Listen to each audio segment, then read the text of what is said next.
Thursday is prototyping day. It's when all of your sketches, your ideas, the decisions you made, it all comes together into a realistic prototype that you can test with customers. Now, on Thursday, you'll need to adopt the prototype mindset. And it's kind of cheesy, but you've got to believe. You've got to believe that no matter what you're working on, there's some way that you can prototype it. All you really need to do is build a realistic facade. That's enough. That's something you can put in front of customers, you can get their reactions, and you can get answers to your questions. Yeah, and with that kind of irrational optimism in mind, you're going to pick the right tools to make your prototype. And this is a quick discussion you and your team are going to need to have.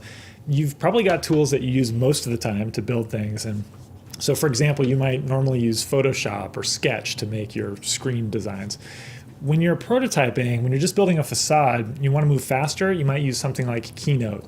Now, it's not always obvious what tool you should use to build prototypes for services or whatever kind of product it is. We've seen a lot of examples, and just a little product placement here.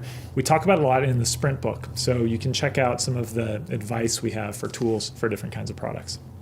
To get this whole prototype done in a single day, really just 7 hours, you're going to need to divide up the prototype into different pieces. You don't want one person responsible for making every single part of it from beginning to end.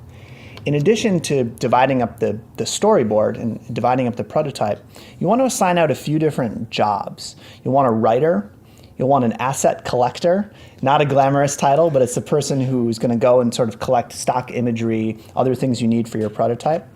And there's the stitcher, and this is the person who takes all the individual components of the prototype and stitches those together to make sure that it all makes sense and that it all flows as a cohesive prototype.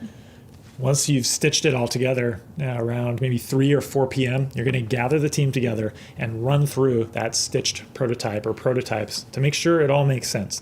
Now, we always make a small mistake or two, and so it's important to leave yourself a little bit of time to fix those gaps or anything that you find. So by the end of the day, you've got the whole thing all set, all put together. You're ready for Friday's test.